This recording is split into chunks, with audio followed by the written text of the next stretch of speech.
고린도전서 7장. 이제 여러분이 내게 보낸 편지에 사람이 결혼하지 않는 편이 더 낫다 고한 내용에 대해 말씀드리겠습니다. 음행이 성행하고 있으므로 남자마다 자기 아내를 두고 여자도 자기 남편을 두십시오. 남편은 아내에게 혼인의 의무를 다하고 아내도 남편에게 그렇게 하십시오. 아내가 자기 몸에 대한 권한을 행사하는 것이 아니라 남편이 하며 남편도 자기 몸에 대해 권한을 행사하는 것이 아니라 아내가 합니다. 남편과 아내는 서로 합의하여 기도에 전념하기 위해 얼마 동안 떨어져 있는 경우를 제외하고는 서로 떨어져 있지 마십시오. 잠시 떨어져 있는 경우라도 사탄이 여러분의 약함을 틈타 시험할지 모르니 그 후에는 다시 합치십시오. 이것은 내가 충고로 드리는 말씀이지 명령은 아닙니다. 나는 모든 사람이 나처럼 지내기를 바랍니다. 하지만 각 사람마다 하나님께 받은 은사가 달라서 어떤 사람은 이러하고 또 다른 사람은 저러합니다. 결혼하지 않은 사람들과 과부들에게 말합니다. 여러분들도 나처럼 결혼하지 않고 지내는 것이 여러분에게 좋습니다. 그러나 자신을 절제할 수 없거든 결혼하십시오. 욕정에 불타는 것보다 결혼하는 편이 낫습니다. 이제 이미 결혼한 사람들에게 명령합니다. 이것은 나의 명령이 아니라 주님의 명령입니다. 아내는 남편과 헤어지지 마십시오. 남편과 헤어지는 일이 있게 된다면 결혼하지 말고 그대로 혼자 지내든지 아니면 전 남편과 다시 합쳐야 합니다. 남편 역시 아내를 버려서는 안 됩니다.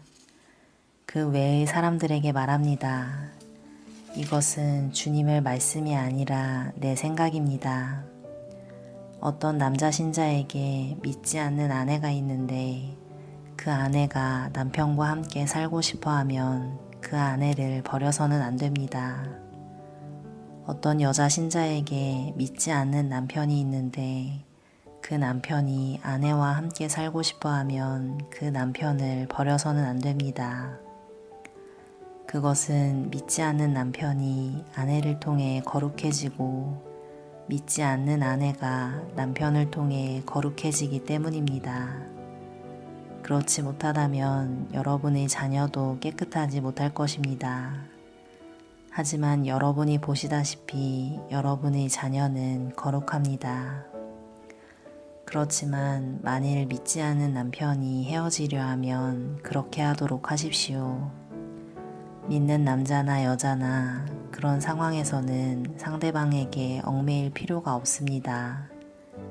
하나님께서는 우리를 평화롭게 살게 하려고 부르셨습니다.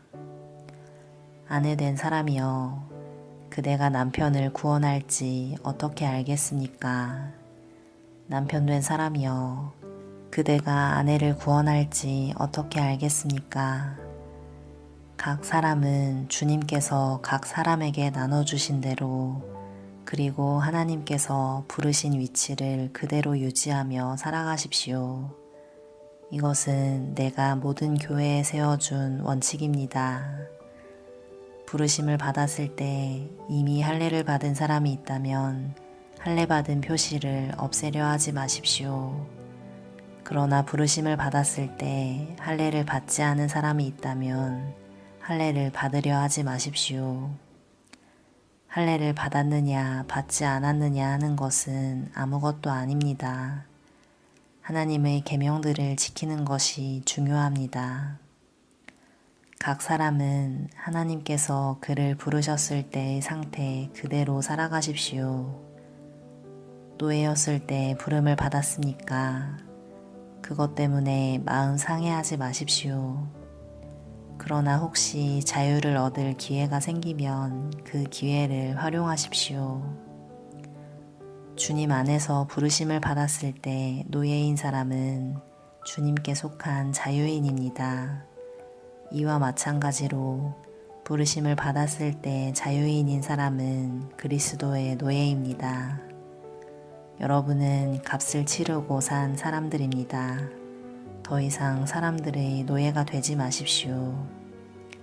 성도 여러분, 여러분 각 사람은 부르심을 받은 위치에 그대로 머물러 계시면서 하나님께 책임을 다하시기 바랍니다. 이제 여러분이 편지에 언급한 결혼하지 않은 처녀들에 관해 말하고자 합니다. 이 부분에 대해서는 특별히 주님으로부터 받은 명령이 없습니다. 하지만 나는 주님의 자비하심을 힘입어 믿을 만한 사람이 되어 의견을 제시하고자 합니다. 현재 겪고 있는 위기를 생각하면 결혼하지 않은 사람은 현재대로 지내는 것이 더 좋다고 생각합니다. 아내가 있는 사람이 있습니까? 아내와 헤어지려 하지 마십시오. 아내와 헤어졌습니까? 아내를 구하려고 하지 마십시오. 그러나 여러분이 결혼한다고 해도 죄를 짓는 것은 아닙니다. 처녀가 결혼한다고 해도 죄를 짓는 것은 아닙니다. 다만 결혼한 뒤에는 이 세상에서 겪는 환난을 맞이하게 될 것입니다. 나는 여러분을 아껴서 이런 말을 하였습니다. 성도 여러분, 내가 하고자 하는 말은 이렇습니다. 시간이 얼마 남지 않았습니다. 지금부터는 아내가 있는 사람들은 아내가 없는 사람처럼 사십시오.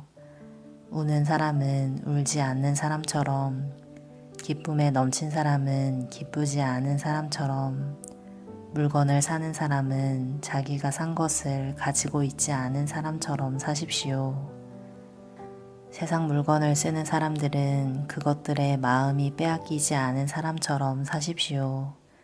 그것은 이 세상의 현재 모습이 지나가고 있기 때문입니다. 나는 여러분이 마음 쓰는 것 없이 살기를 바랍니다. 결혼하지 않은 남자는 어떻게 하면 주님을 기쁘시게 할까 하고 주님의 일에 마음을 씁니다. 그러나 결혼한 남자는 어떻게 하면 아내를 기쁘게 해줄까 하며 세상 일에 마음을 쓰게 됩니다. 결혼한 남자의 마음은 이렇게 나뉘어집니다. 결혼하지 않은 여자나 처녀는 자기의 몸이나 영혼을 주님께 거룩하게 드리기 위해 주님의 일에 마음을 쓰지만, 결혼한 여자는 어떻게 하면 남편을 기쁘게 할 수 있을까 생각하며 세상 일에 마음을 씁니다. 여러분 자신의 유익을 위해서 내가 이런 말을 하는 것이지 여러분을 속박하려고 그러는 것이 아닙니다.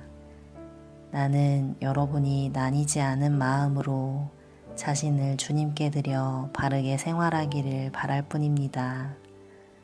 어떤 남자에게 약혼한 여자가 있는데 자기가 그 여자에게 적절하지 못하게 행동하고 있다는 생각이 들고, 더욱이 약혼녀가 혼기를 지날 만큼 나이가 들게 되어 여자와 결혼해야 할 것 같다고 판단된다면 원하는 대로 행하십시오.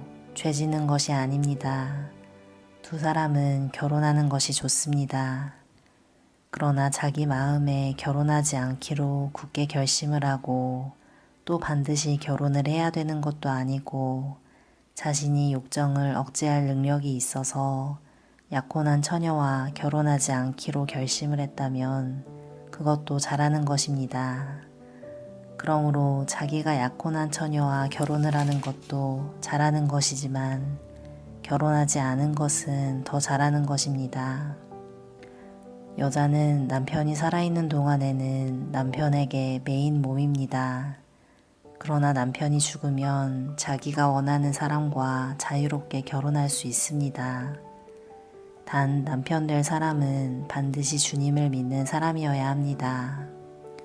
이것은 내 판단입니다만 그런 여자는 재혼하지 않고 혼자 지내는 것이 더 행복할 것 같습니다. 나에게도 하나님의 성령이 있다고 생각합니다. 아멘.